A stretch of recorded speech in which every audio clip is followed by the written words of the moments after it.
नमस्कार मित्रमैत्रिणींनो. माझं नाव स्मृती आणि मला हॉरर पुस्तकं वाचायला खूप आवडतात. आणि जसं आपल्या मराठीमध्ये नारायणदार रत्नाकर मानकरी वगैरे यांची पुस्तकं हॉररमध्ये प्रसिद्ध आहेत, तसे इंग्लिशमध्ये पुष्कळ ऑथर आहेत, त्यांची पुस्तकं प्रसिद्ध आहेत हॉररसाठी. आणि जर तुम्हाला तुमची इंग्लिश चांगली करायची असेल, जर तुम्हाला कुठल्याही प्रकारचा क्लास न लावता फ्लुएंटली इंग्लिश बोलायचं असेल, तर इंग्लिश वाचणं ही खूप जास्त चांगली सवय आहे. त्याच्यामुळे तुम्ही तुमची इंग्लिश खूप चांगली करू शकता, तुमची इंग्लिश व्होकॅब्युलरी त्याच्याने खूप वाढू शकतो. आणि जर तुम्हाला हॉरर पुस्तकं आवडत असतील तर तुम्ही ते मन लावून वाचता, त्याच्यामुळे तुमचा हा पण फायदा होतो आणि तुम्हाला हॉरर पुस्तकं वाचायला पण भेटतात. तर आज मी तुम्हाला अशाच एका हॉरर नॉवेलचा रिव्ह्यू देणार आहे. हॉरर नॉवेल आहे if if you see her by Ania Ahlborn. Ania Ahlborn याच्या आहे, या खूप चांगल्या हॉरर ऑथर आहेत. यांची पुष्कळशी पुस्तकं प्रकाशित आहेत. ब्रदर्स म्हणून आहे, शडरिंग म्हणून आहे, अपार्ट इन द डार्क म्हणून आहे. आणि त्यांचे पुस्तकं एकदम युनिक आणि एकदम ग्रिप करणारे असतात. म्हणजे हॉरर ज्यांना आवडतं त्यांना ते अगदी खिळवून ठेवतील असे असतात. सो आपण त्यांच्या पुस्तकाबद्दल आज बोलणार आहोत. तर सगळ्यात पहिले मी तुम्हाला पुस्तकाची थोडी माहिती देते. तर हे जे पुस्तक आहे याच्यामध्ये जेसी नावाचं एक कॅरेक्टर आहे, मेल कॅरेक्टर आहे. तर जेसी जो असतो आणि त्याचे जे फ्रेंड्स असतात ते लहानपणी त्यांच्या गावामध्ये एक ओल्ड अबॅन्डन हाऊस असतं, त्याच्यासोबत खूप जास्त ऑब्सेस्ड असतात, कारण ते हाऊस जे असतं ते हॉन्टेड असतं. तर म्हणजे असं सगळ्यांचं म्हणणं असतं. तर हे खूप जास्त ऑब्सेस्ड असतात त्याचे मित्र आणि तो. आणि मग जेव्हा त्याचा मित्र रीड तिथे आत्महत्या करतो, तेव्हा ते जे त्यांचं जे काही ऑब्सेशन असतं ते थोडं सिरियस होतं, की त्यांना थोडी भीती वाटायला लागते की काही खरंच आहे का म्हणून. त्याच्यानंतर 20 वर्षानंतर जो आपला मेल कॅरेक्टर आहे तो आणि त्याचा केसी नावाचा एक मित्र यांचं रियुनियन होतं कॉलेजच्या फ्रेंड्स, चाइल्डहुड फ्रेंड्सचं. आणि त्याच्यानंतर ते पुन्हा एकदा त्या ओल्ड हाऊसला व्हिजिट करतात, क्युरियोसिटी म्हणून म्हणा, किंवा तिथे त्यांचा मित्र वारला असतो, सुसाईड केली असते म्हणून म्हणा. आणि मग त्याच्यानंतर जेसी जो आहे तो त्या हाऊसकडे अट्रॅक्ट व्हायला लागतो आणि खूप जास्त अनसर्टेनिंग इव्हेंट्स त्याच्यासोबत व्हायला लागतात. तो त्या हाऊसमुळे त्याची पर्सनल लाईफ डिस्टर्ब होते, त्याला नाईटमेअर्स यायला लागतात आणि त्याला तिथे कोणीतरी दिसायला लागतं, एक व्यक्ती दिसायला लागते त्याला. आणि त्याच्यानंतर मग असं कसं ते जी हिस्ट्री आहे तिथली, त्याच्यानंतर त्याच्या मित्राचं काय झालं, त्याच्यानंतर ते कसं कसं तिथे ती स्टोरी जी आहे ती अनफोल्ड होत जाते. सो खूप चांगलं नॉवेल आहे आणि तुम्ही वाचू शकाल असं नॉवेल आहे. इंग्लिश खूप जास्त हार्ड नाही आहे. मग तुम्ही जर पहिल्यांदा इंग्लिश वाचत असाल तर तुम्हाला हार्ड जाईल, कारण पुष्कळशी शब्द तुम्हाला माहीत नसतात. पण जर तुम्ही थोडासा प्रयत्न कराल आणि डिक्शनरी घेऊन बसाल, किंवा जर तुम्ही जसं मी वाचते, तुम्ही गुगल बुक्सवरती वाचत असाल तर मग तुम्हाला डिक्शनरी आपोआपच ऑनलाईन भेटते.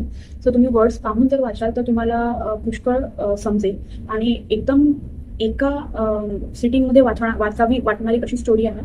सो आता आपण या गोष्टीला रिव्ह्यू करणार आहोत. मी तुम्हाला पूर्ण गोष्ट तर सांगू शकत नाही, कारण ते तुम्ही वाचायला हवं. पण रिव्ह्यू मी कुठल्या बेसिसवर करणार हे मी तुम्हाला आता सांगतो. तर आता आपण रेट करणार आहोत या गोष्टीला 5 एलिमेंट्सवरती. पहिला एलिमेंट आहे की एन्व्हायरमेंट कसं आहे आणि भय डेव्हलपमेंट कशी होते, म्हणजे भयचा जो काय म्हणतात त्याला सेगमेंट आहे तो कसा जातोय. त्याच्यानंतर दुसऱ्या प्रकारे आपण याला रेट करणार आहोत की मिस्ट्री एलिमेंट कसा आहे. त्याच्यानंतर तिसरा आहे की फिजिओलॉजिकल हॉरर स्टोरी आहे, तो फिजिओलॉजिकली कसं लेखकांनी त्याला मांडलं आहे व्यवस्थित. त्याच्यानंतर कॅरेक्टर डेव्हलपमेंट कशी झाली आहे. आणि सगळ्यात लास्टचा आहे की फायनल इम्पॅक्ट किंवा रायटिंग स्टाईल कशी आहे हॉरर रायटरची. सो या 5 गोष्टींवरती आपण रेट करणार आहोत स्टोरीला, जेणेकरून तुम्हाला पण समजेल की कशा प्रकारे या स्टोरीज पाहायच्या असतात आणि कशा प्रकारे त्या वाचायच्या असतात. सो पहिली गोष्ट आहे की ॲटमॉस्फिअर आणि भय फॅक्टर. सो ॲटमॉस्फिअर खूप जास्त टेन्स आणि ग्रिपिंग आहे, म्हणजे क्षणाक्षणाला तुम्हाला असं वाटत राहतं की आता कोणी येईल का, आता म्हणजे बा भूत दिसेल का, किंवा म्हणजे बा तुम्ही असं गेस करत राहता. शॉकिंग पेक्षा क्वाईट मुवमेंट्समध्ये जास्त तुम्ही घाबरता. त्याच्यानंतर भय फॅक्टर जो आहे तो तसंही एनिया या ज्या मॅडम आहेत त्या खूप छान लिहितात. तर भय फॅक्टरमध्ये तुम्हाला एकदम जिवंत वाटतं, असं वाटतं की जसं काही तो कोणी समोर त्यांनी भय कॅरेक्टर दाखवलं आहे, म्हणजे जे काही भूत आहे ते खूप जास्त तुमच्या आजूबाजूला आहे का असं तुम्हाला वाटतं, इतकं त्यांचं लेखनशैली छान आहे. त्याच्यानंतर ची गोष्ट आहे फिजिओलॉजिकल फॅक्टर. तर फिजिओलॉजिकल फॅक्टर असा आहे की फक्त इव्हेंट्समुळेच तुम्हाला भीती वाटत नाही वाचलेल्या, तर तुमच्या माइंडपर्यंत भीती पोहोचते, कारण लिहिण्यात खूप जास्त उत्तम दर्जाचं लिखाण आहे त्याच्यामुळे. त्याच्यानंतर कॅरेक्टर्स रियालिटीला क्वेश्चन करायला लागतात, कारण त्यांच्यासोबत जे घडत आहे ते अनरिअल आहे, त्यामुळे तुम्ही पण रियालिटीला क्वेश्चन करायला लागता, त्यांच्यासोबत तुम्ही रिलेट करता. आणि त्याच्यानंतर थर्ड पॉईंट आहे की इमोशनल ट्रॉमा जो आहे तो इतका छान व्यक्त केला आहे की तुम्ही त्या कॅरेक्टरसोबत तुम्ही पण रिलेट करू शकता की अरे असं खरंच होत आहे का, आणि असं खरंच जर आयुष्यात झालं तर कसं. सो हा दुसरा पॉईंट एक चांगला पॉईंट आहे. थर्ड पॉईंट आहे कॅरेक्टर डेव्हलपमेंट. सो कॅरेक्टर हे ग्रॅज्युअली डेव्हलप झालं आहे, एकाएकीच काहीही डेव्हलप केलेलं नाही आहे. हळूहळू त्यांचं फिजिओलॉजिकली कसे ते म्हणजे रिॲक्ट होत गेले, त्याच्यानंतर त्यांचं फिअर जे आहे ते कसं ग्रेप होत गेलं हे व्यवस्थित सांगण्यात आलं आहे. त्यांचे डिसिजन कसे कसे चुकत जातात या अशा सगळ्या गोष्टींमुळे ते पण सगळं तुम्ही त्याच्यात पाहू शकतो.